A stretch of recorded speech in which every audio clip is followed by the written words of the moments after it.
old and my father at about 79. One morning, probably 5 a.m., my mom gets a knock on the door to discover that it's the police with my father. And she didn't even know he had left the house because he would wake up at 4 in the morning and piddle in the garage with his woodworking tools or take the golf cart somewhere. He'd been doing this for years since they lived in the 55 plus community. He wasn't driving a regular car, but within the community could drive the golf cart, could even take a back road to get to where he went to physical therapy and Wendy's to buy something to eat. And actually, it was the road to occupational therapy. I stand corrected. The road to what do you mean? The center where he goes to occupational therapy is connected to that shopping center that has back access to the development. Anyway. But he wanted to go to Wendy's then. Before at 4 o'clock in the morning. Oh, well, okay. So this is something he would do regularly, right? Yeah. So he'd been doing this for years. Well, this morning he got turned around. He got lost. He wound up on a narrow, windy road that parallels the community. So you're not supposed to drive your golf cart outside of the community. And somehow went through the woods. It's funny. I share this knowing that my dad has said to me, you know, if there's things I can share that would help other people, that he would appreciate that.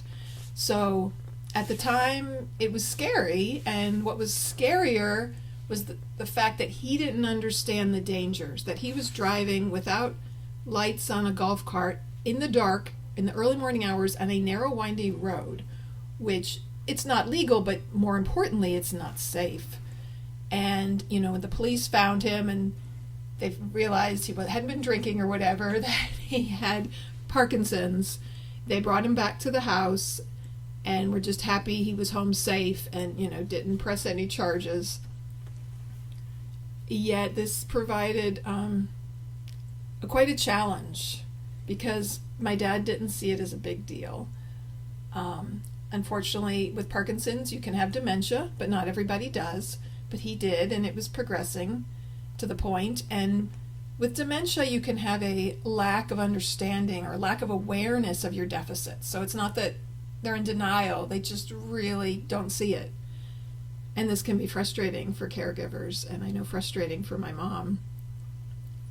And so because of this whole adventure, you know, we had to talk to his occupational therapist he was going to and about driving safety because we were all very concerned.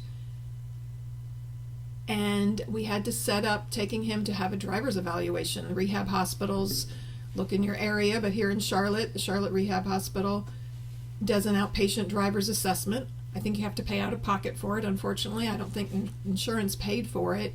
It's something he had done when they first moved here about 8 years ago, and I didn't know at the time that he barely passed when he took it the first time. So we went and took it, you know, it'd been 6-7 years later, and I knew I was taking him to fail. I knew he was going to fail this test. He thought he was going to pass it and had plans of buying a sports car. And we had a conversation beforehand about, okay, what's the plan B, Dad? What if you don't pass? And we talked about having a driver. Where does he want to go? Where is it why does he want to drive? What does he want to be able to do? And the possibility of having someone to drive him and take him to those places. Yet the reality hit when he failed it, and he kind of questioned the questions and the things they asked him and the cognitive questions, and he found them silly and that they caught me off guard, and I didn't have a chance to study for this test. Right, so his rational mind is not fully able to comprehend it, that he saw it, that they tested and quizzed him, and he didn't get to practice for this test. Yet, I mean, his reaction time, he also has spinal stenosis, which can cause numbness in his legs. He's got double vision, bad visual issues, which can happen with Parkinson's. As an OT, I can list off a number of different things that make it very unsafe for him to drive. Even outside of the cognitive components of it, just the physical limitations and his visual limitations. You remember, Don, when they moved up here 8 or 9 years ago. Well, yeah, I was driving with him, go down back to their house. It was when they were moving, and Lake we Murray. were driving. I guess I think it was we were in the moving van, Okay. But and we were driving down, and I can remember your dad sitting next to me. I was driving, luckily, and him going 1 1 2 2 2 1 1, and he did this like multiple times, and finally I said, "Well, what are you doing?" He said, "Well, as the cars approach me on the other, they split off into two cars, and then they come back into one as they get closer." And I'm like, "Oh, thank God I'm driving." yeah, and he still had his license then, and was... he had given up his car when they moved to the 55 plus community for the golf cart, and they would share one car between my parents. Yet, yeah, that double vision. And when he went for that first driver's assessment, I came late to the assessment, and he didn't tell them that he was dealing with double vision. He didn't want to admit to any of that. And that can be a real safety issue. There's so many visual components that go on. We think of vision as just being able to see, but there's so much more to it. There's our depth perception. There's our ability, if there's an obstructed like stop sign, to be able to identify what that shape is, even though it's partially obstructed. There's a whole test of visual perceptual deficits that covers all these areas, and it's much more in depth. Peripheral, all that too. Yeah, peripheral vision, which he has definitely. As we age, sometimes we lose peripheral vision, and so he's lost a lot of peripheral vision. That was one thing they tested for in the test.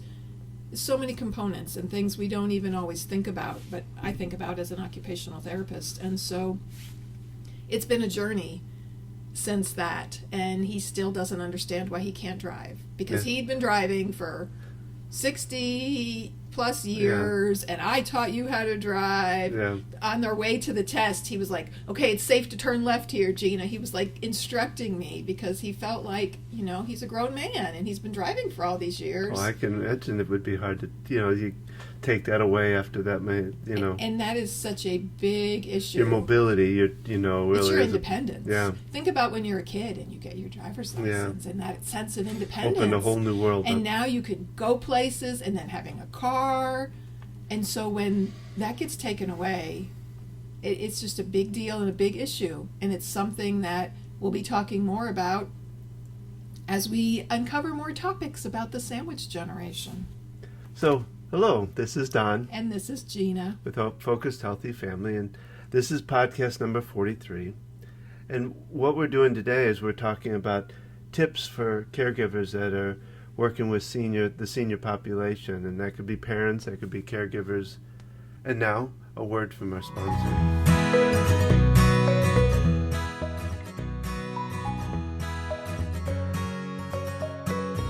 Today's podcast is sponsored by Q Sciences. Don and I discovered that the supplements we were taking and giving to our children were not being absorbed properly. I was very excited when I found Q Sciences. I was impressed with the quality of the products and that they provide maximum absorption. They have a variety of products, including a Q Max product, which is a combination of 3 products, including vitamins, minerals, and a probiotic. They also have hemp oil, a vitamin B12 spray, a sleep spray, and kids products. I've really seen a difference in how these products are improving how I feel, improving my mental health, and I'm happy with the quality of these products and how they're helping our whole family. If you'd like to learn more, simply go to qsciences.focusedhealthyfamily.com.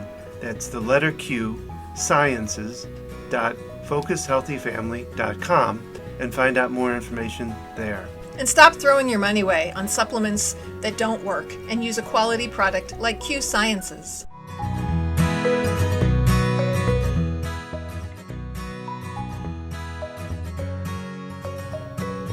And we're back. Yes. Talking about, just going to kind of do an overview of some tips if you were the caregiver of an aging senior. So we're delving into this whole area of the sandwich generation, those of us who are caring for aging parents as well as children, and their similarities and yet differences.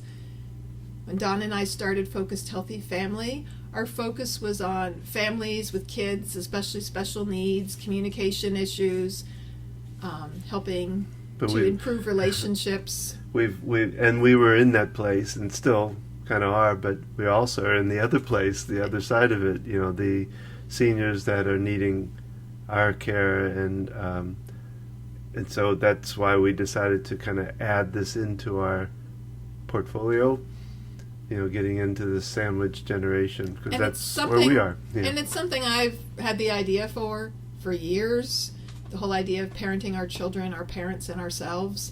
And so we're just now evolving it, and we have so much to share with you, and setting up interviews for this, and upcoming program, and a book related to this, and we'll be speaking on this topic.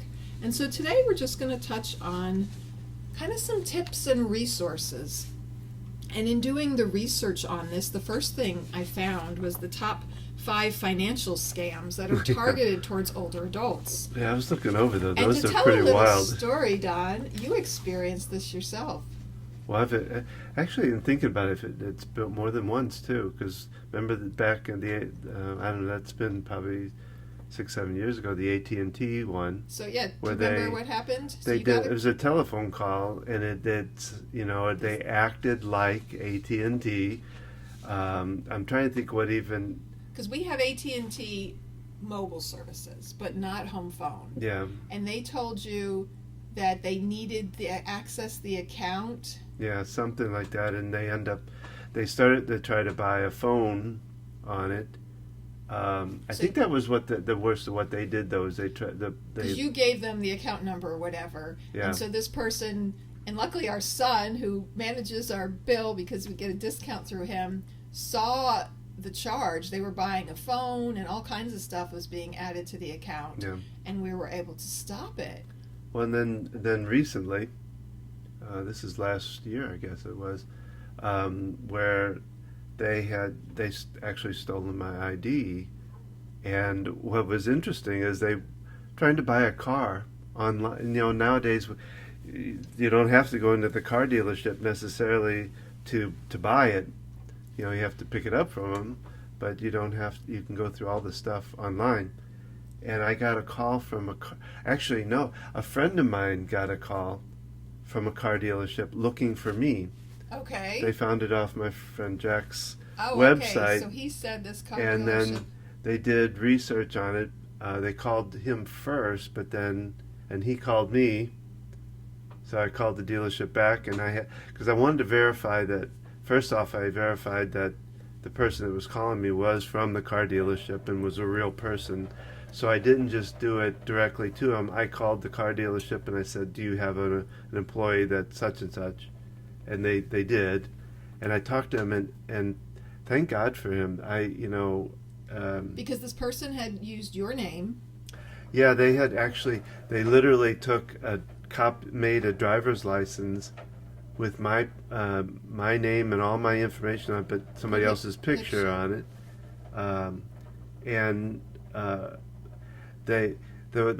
What got them was in answer. This guy was really good. The gentleman, it was at Hickory Toyota. The way they answered the questions on the form or whatever just was really suspicious. And so he was really good, apparently, at what he does. I think I'm trying to remember his name now, but so he and I talked, and he said, I started researching and looking you up and seeing your pictures in multiple places, and then it didn't match the picture on the ID, and then with the questions answered, and so I was able to stop them. But they went to 3 different car dealerships before really had a chance. And we have no idea. I mean, you didn't lose your license. We have no I don't know idea how they got a copy of the license and information. The scams can hit. Doesn't have to be seniors. Well, Don, you are 64. Well, yeah. But I mean that AT&T one was. ARP starts at age 50. Yeah, so they target people of certain ages. Because they're vulnerable, or they feel they're more vulnerable, and you're still active and working, and yet you fell for the AT&T thing. Well, and I'm wondering too. One of the scams that you pulled up was called the "Can You Hear Me" scam. If you go. Okay, and this list I found is from the National Council on Aging, and we can send a link to that. But they have a lot of resources there. Yeah, but it's one where they if they get your ID, if they get your steal your credit card or something like that, they call you up and they say, "Can you hear me?" and when the person says yes, they record the yes, Oh, and they hang up, and they save and then the voice. they save the voice for validation for when they're doing, like if they're, you know how when you like go for a loan or whatever, they ask you to, they'll actually, some of them will actually have somebody come on and say, is this really you or whatever, and you're supposed to say yes, and they use that recording as the verification.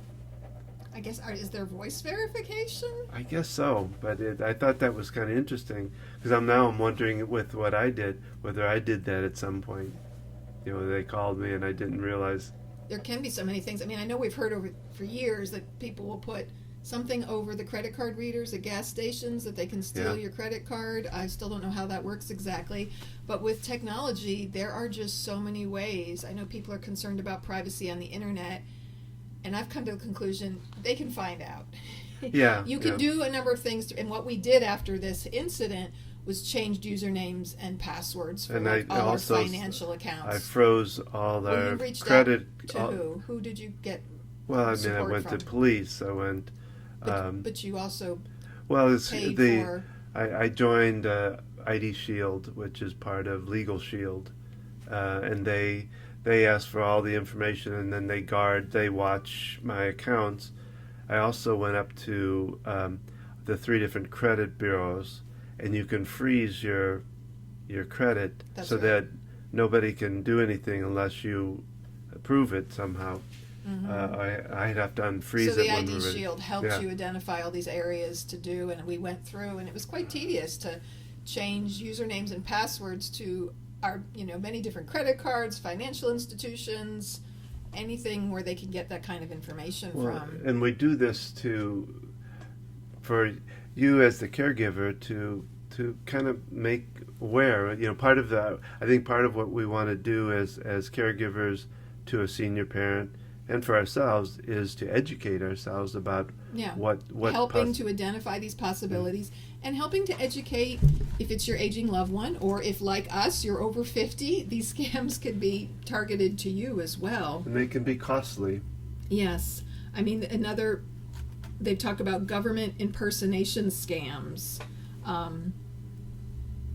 Yeah, well, you know how we get those things where they look official on the envelope. Right, and it claims to be from Social Security or Medicare benefits, and that they need to provide this information so their benefits aren't cut off. And I think the government even says that, I'm trying to think of how, there's certain ways that they will send stuff, and you have to make sure that so you might, with something like that, you might want to call into a government agency. There is a link on this article from the National Council on Aging. The article is entitled "The Top 5 Financial Scams Targeting Older Adults," and the first one is on government impersonation scams, and they give a link. Did you receive a letter from Social Security? Here's what you need to know. So it's an IRS information link, and so I imagine there's further resources and connections that you can follow up with to double check. It's important to double check. I got a call, our kids have Medicaid, and it's now privatized, and I got a call from a man with Healthy Blue, and he wanted to confirm my identity and wanted my kid's birth date and all that, and he was calling from Puerto Rico, which he told me, so the phone number did not say that he was Healthy Blue on it. And I said, well, how do I know you are who you say you are? And he said, no, I appreciate you asking that, and that is important. And so he got my email and sent me his email that had the Healthy Blue information on it. And it was good that I thought about that to confirm he was, in fact, who he was before I started. And he had information, on my child once we got talking and confirming. And I didn't give any Social Security number. But we do need to be double checking that one people thing you are do, who they say they are. one of the things I do with an email too is if you go up and you click on the sender's name and have it pop up as to what the actual address is to look, if it's coming from one of these places, is it coming from an official email address? You know what I'm saying? Right. Well, and that's why this phone number, it didn't say Healthy Blue on it. And so But even if it does, it's still, important to question it and get confirmation. And especially, I don't like giving information over the phone. Well, it almost would be in a situation like that to say, let me go into the portal, like Healthy Blue portal or the different, whatever it might be. If you go into their website and log in, well, he was able to send check. me the email, and it had his information on it, and the fact that he was more than willing to do that, and agreed with it very easily. That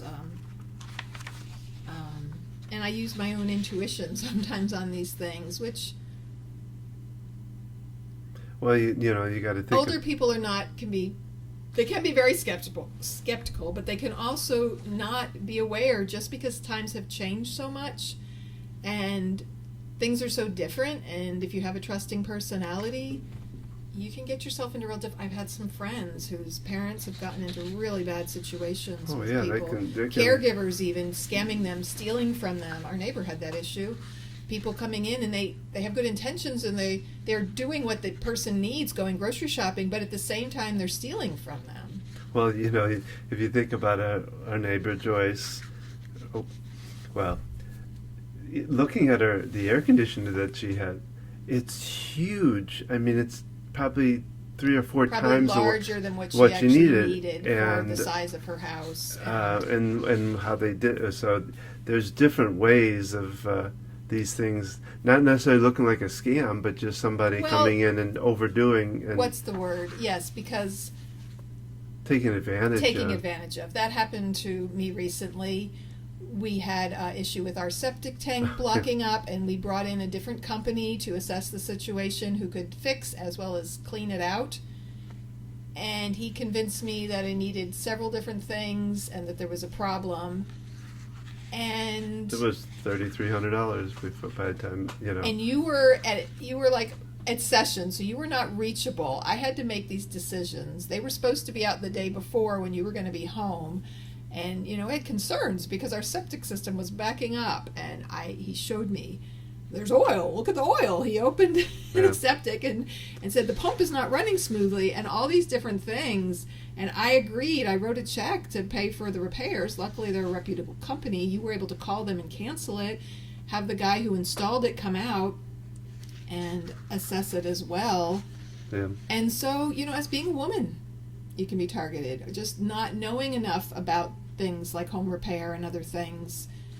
People putting the pressure on you to, you'll give you a special deal if you do it today. And we have financial challenges, and we have poured so much money into repairing our septic system. It's been a big financial burden. And he wanted, talked me into things, and then we later got pros and cons for some of these things. And so, if, someone who's even older, and I tend to be skeptical of people in general, I was just so aggravated by this septic situation. Well, yeah, and the pressure and the timing, all that, it wasn't so much that you couldn't have thought of this yourself. But what he said was making perfect sense. He showed me the oil, and I could see oil floating on the top of the septic tank. I could see that the motor was running slowly, but I didn't know what the motor would normally look like. I didn't have a comparison, because you usually were out there when they would come and do this. So I knew the basics about the issues far more than I ever wanted to know about how septic tanks work. Well, and it ended up, it was just one of the cables had dropped, and so the pump went down lower than it was normally. So there were a number of different issues. So, and they didn't have bad intentions, because there was one issue that was caused by the man who installed it. And so they fixed that, and they emptied it for us, which we needed. But we got to be careful. Other scams they talk about in this article, sweepstakes and lottery scams. I think a lot of us have heard about a lot of those different types of scams that are out there. Ruffling of paper. Robocalls and phone scams. We We kind of touched on this. The Can't You Hear Me? Yeah, you brought that up. I mean, and so I think the lesson here is to not just take the phone call without, I don't know how to say this, without thinking, don't take it verbatim. Mm-hmm. Dig into it some. If it's AT&T calling or one of these companies, go online and are called directly to the company to see if this person is real. Tell them that whoever it is, say, let me take your number and let me do some checking, and if you're legit, I will call you back, but I want to do some investigation first before if I won the lottery. No, let's check with the whatever lottery it is, call them directly. So it also talks about computer tech support scams, and I'm quoting from the article, tech support fraud is increasingly common and targets some of the most vulnerable individuals. Above all, remember that whether it's a phone call or a website, legitimate tech support won't ever proactively seek you out to fix an issue, said Emma McGowan, a privacy and security expert at Avast. Yeah. So I've heard that before. Our son reminds us, as he's our advocate for us, that they won't seek you out to fix a problem. Yeah, so no, you immediately, they have enough people calling that it is with problems. They don't immediately need a to find more. flag. Yeah, no, because those go back a long way, because you'd get these messages that your computer's had a virus, or your computer's whatever, and there's ways to protect yourself and ways to report these incidences, like you did when your identity got stolen. Yeah, well, there's a lot you can do. Like I say, another scam is the grandparent scam. Oh yeah, you're going after the heart. Yes, this is. I know I've heard this before, where it says this is your grandchild, and there was a whole thing with gift cards. And I really need money because I'm in jail, and I need you to send gift cards. This was, I remember hearing about that a number of years ago.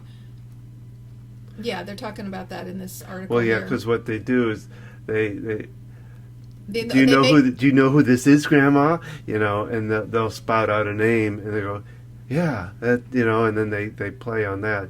And so the elder adult, they buy the gift cards and send them, and so they have no way of recovering that money because it gets sent as gift cards. And why would you send a gift card to get out of jail? Anyway. But when you really want to help out, maybe it's a kid you haven't seen in years, or maybe not even talked to. Maybe they are estranged from their parents. I mean, so how do you go about bringing this up? And I think that kind of, where do you start with the? And it kind of speaks to communication, which is going to be a big part of the program that Don and I have created. We've reached out to people, and we're continuing to look for input and ideas of what people really want, what services you've not been able to find, or areas that you feel are not being addressed, to get help when you're in this situation of caring for either your spouse or an aging parent or other family member, or even loved one. Sometimes it's a friend. The thing about communication, that's something we're finding from the results so far that we're getting. That's one of, there's quite a few different topics, but that communication is a big one. And how to communicate. Well, yeah. How to bring up issues with your loved one. How to tell your dad he can't drive anymore. How to have the discussion about, I don't feel you're safe to live at home anymore. How to talk to your siblings who were spouting all kinds of advice but not offering to help. There are so many different family dynamics, just like there are parenting young children living at home. Communication has a huge impact on all of it. How you respond.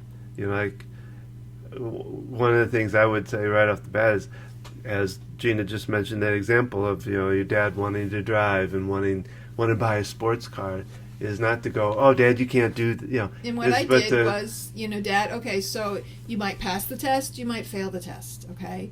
I knew what he wanted if he passed the test. He was buying a sports car. But I knew that wasn't going to happen. So it was like, okay, what if you don't pass, Dad? Then what's plan B? And having that conversation and not keeping it. I didn't tell him, there's no way you're going to pass this, Dad. I didn't need to. And what I was thinking, and that too, but starting out by saying, wow, I know you really would love to have a sports car. Again, and it'd be neat. I can imagine driving would be just exciting for you. And then using the problem is, Dad, that and then leading into what you just said about, Dad, And with my dad, I've done things like avoid the whole cognitive issue. I've said, with your spinal stenosis, your legs sometimes go numb. If that happens while you're driving and you can't, have the reaction time to hit the brake, you could injure someone. Because I know sometimes you can appeal to the fact that they don't. The seniors I work with often tell me that they've given up driving because they worry about hurting somebody. So you can. And with your vision, you don't see as well on the outside, your peripheral vision, which makes it harder to notice and to anticipate. You might be a good driver, but as we all know, defensive driving is so important because you can drive really well, but if you can't anticipate other people and avoid other people's poor driving, that makes everyone at higher risk for danger and injury and accidents. So it's really touching upon both the emotional and the logical. Like, I don't know if I call it logical side, and you have to be careful because just like our child with severe anxiety, if you do nothing but just listen and empathize, it can amp things up.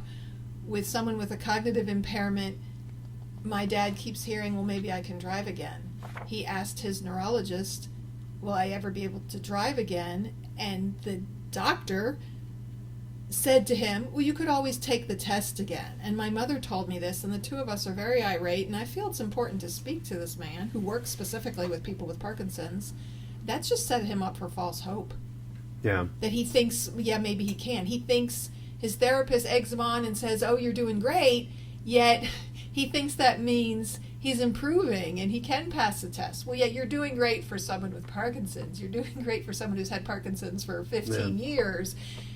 And he's hearing it wrong, and he's very logically minded, and I know this. I can pick out when I work with older people, I can pick out someone almost all the time who's an engineer, and they're just very logical. They want me to explain why they're doing what they're doing, and very factual and matter of fact. And so he's getting all this false hope from people that he's seeing as concrete evidence. So now it's his wife telling him he can't drive. It's the family saying it. The doctor says he could take the test again and maybe he could drive again.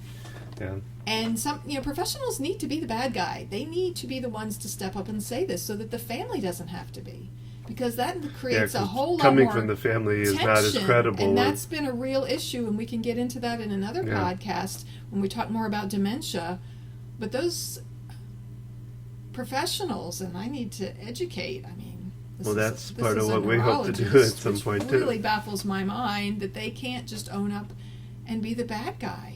And someone needs to do that. Yeah, they don't want to be. Getting off topic into that, I can speak but it shows at great length on dementia because there are so many types of dementia and it's not all looks the same. I ran into that with my dad. He just assumed because he had dementia now, it looked like Alzheimer's, and eventually he'd be totally out of it. And I'm like, whoa, slow down, Dad. You don't have Alzheimer's. Yeah. Different dementias can look very different and don't all lead to severe what Alzheimer's can look like. It kind of goes to the complexity of this. Yeah. That this there in what we hope to build in a program is it's not going to be a one thing fits all. And so it'll be I think one of the things we want to be able to do is to be able to learn what's going on for each particular situation, and then as we work one-on-one with people, put together something based on what they're going through. Putting together lists of resources and information and all these topics we're going to touch on and share, yet the nuances of working with a particular family, just like we do when we work with parents with kids, special needs and all that. That there's a their complexity particular to situation. And I have years of professional experience working in adult geriatric rehab with people with dementia, and my training as an occupational therapist gives me additional insight to that, and now having the personal experience. We went first through it with your mom with her dementia years ago. So I want to touch on some other tips and ideas, just giving you an overview here. Senior centers can be a great resource, not only for the person the aging person who needs a little assistance, but also as a support for that caregiver of that person. Taking some of the burden off of them. Well, and just resources. Most senior centers are for anyone aged 50 plus. So Don, I can don't try to put me. Hey, I'm 53. I can go to the senior center. Just like AARP, you can join that when you're 50. You're not going to go on a date night one night. You're just going to show up and take me to a place, are you, and drop me off? No, I'm talking about the two of us going together, Don. Oh, together, okay. We're both seniors, Don. I just wasn't sure. I'm lumped into that category along with you here now. So more information from this article from the National Council on Aging. Well, it's a lot more than people, I think, they talk about in there. It's not just a card playing group, you know. I think a lot of times we picture senior centers as, you know, what these seniors do is go play cards all day or something. Senior centers don't just offer card games. Yeah. Cards are available, but most senior centers are far more than that. Everything from special events, fine arts, craft, music, dancing, lifelong learning, fitness, and health programs. They quote, research shows that compared with their peers, senior center participants have higher levels of health, social interaction, and life satisfaction. And they talk about senior centers are a great place to find work and volunteering opportunities. I know someone whose mother did that for a while. She needed some income. She herself was a senior, and she worked at the senior center to bring in income. Well, that just reminds me of she would be my great aunt Zita, my dad's aunt, who was in her 90s and she lived right down the street from a nursing center, and she used to go up and volunteer up there and walk up and volunteer, and she used to always say, yeah, I want to go up and help those old folks, you know. And she was in her 90s. And she died peacefully I think at 95 or something like that, but she would go every day. Just walk up and volunteer up there. And, you know, if you are an aging person who's overall healthy and you lose your spouse and maybe you don't have family nearby, staying active is so important in maintaining your cognitive health. In Charlotte, there's an agency, I think it's called Seniors Helping Seniors. And so these are people who are seniors literally being caregivers for other seniors. And just that camaraderie. My dad had some caregivers that shared interest with them, and being that they get it because they're also a senior. It's kind of like us working with parents of kids with special needs because we are parents of kids with special needs, that there's that feeling of understanding that goes beyond just providing support. Senior centers can be a great place to get healthy. They can offer exercise classes, everything from aerobics Yoga, and yeah. Zumba, Tai Chi. Tai Chi is a great martial arts for seniors because it's slow movement and it works on balance. And balance is I could do a whole podcast on balance. I think of tight cheeks. Where's the drum? Ba-doo-boo. And, you know, it says the growing number of senior centers are earning national accreditation, which helps to ensure that these centers have, you know, things in place that you need. Getting connected with places like your local council on aging. I believe most counties have that. Senior centers. It also opens you up to other resources that are out there. There are grants and funding programs to provide financial assistance. I know my mother connected with the Parkinson's Association. It might have been the local one, but there are many national organizations, and I've been compiling lists of that helped pay for a caregiver to come in the home for my dad. And so even though they're in a good place financially, these things are costly and they can add up over time. Oh, and yeah. you don't know what's coming down the wipe road. And savings out in a heartbeat. So having that financial support, and people just need to know about these organizations and where to ask to get these resources, these grants, this funding, because it's costly. And that's one of the things we hope to do. Bringing a caregiver in, and that financial aspect can be a huge burden, because for a lot of people, we're fortunate that my dad became a financial planner, and they have good investments set aside that are paying for all their expenses, and they're in a good position. But so many seniors are not. Yeah. So many seniors were not able to do that kind of planning with all the changes in the cost of living recently. The amount they're receiving from Medicare, from their Social Security benefits, isn't not keeping up with meeting with the expenses. The cost of living is so high now, and so for many people in the sandwich generation, they're having to financially support their parents, as well as their children, and so that's adding an extra financial burden. So, the other thing I hope to, and you can find it out there, but I hope to gather, is what questions to ask. Because in this whole process, like even talking about the senior centers, it's you're turning into the advocate for your parents too. And so I've compiled it, and we're going to be hopefully have it in our workbook and put it out there, is questions to ask. Well, we will have it. Yeah. You said, hopefully. Well, yeah, we do have it, actually. We will put it. We're going to put a workbook together. But questions to ask, whether you're looking at a living accommodation, whether you're looking at adult daycare centers. We didn't even touch on that. So that's a place where you would take a loved one who needs more attention, but they have activities going on for that person. And it could be 1 day a week. It could be 5 days a week. And, people who are still working and their spouse needs additional help. And then it's a social environment and support for them that can be more cost effective than hiring someone to come into your home, but it can also add that social component. COVID and the isolation that it brought on because of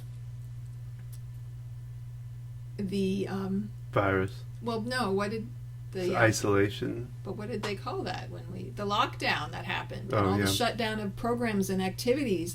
Some continuous care retirement, they call them life plan communities now, locked down so that even their independent living residents couldn't come and go because they were trying to manage and stop the spread, especially in the early year of things. And so all their social activities stopped. That happened to my parents at their 55 plus community. All those weekly activities that they did, getting together playing cards, the Italian group, all the music events, all these different events that happened, for a lot of people, even going to therapy, physical, occupational, or speech therapy got put on hold and stopped. And so that social isolation aspect Really had a huge impact on older people as far as their cognitive health as well as their physical health, because they were not going out, even just going out to the grocery store and walking around. That's exercise. And it's wonderful that we have resources where you can have things delivered to home.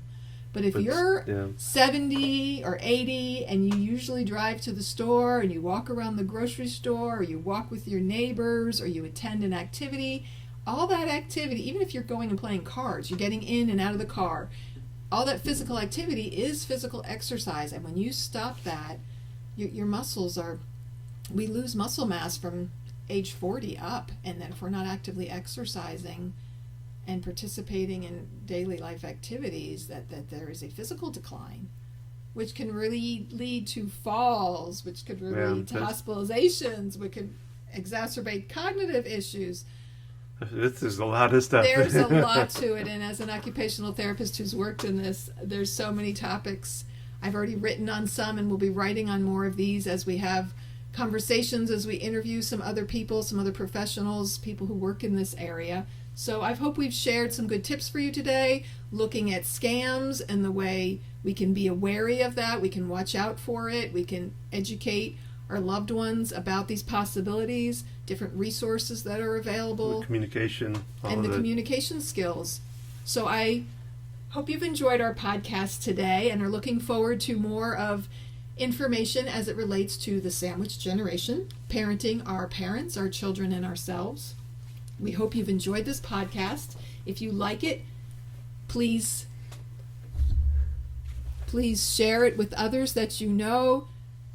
Provide feedback, resources. Don is motioning to me that I've moved too far away from the microphone. He's the sound manager. He's the editor of our podcast. And so he pays attention to volume. And because I talk with my hands, I move around even though I'm sitting in a chair with this microphone in my face, reminding me to stay close to the microphone. So thank you, Don. So again, check us out at focusedhealthyfamily.com. That's focused with an ED. Check out our blogs, other podcasts. Every Tuesday we do a short podcast that's probably between 5 and 15 Tuesday minutes. Tips. Called Tuesday Tips on a variety of topics. It's been mostly parenting related with, thinking of kids. We are going to expand that into caregiving with some additional tips. You can follow me on Instagram at Gina at Focused Healthy Family. And remember, How you speak to your children today shapes their future and your future.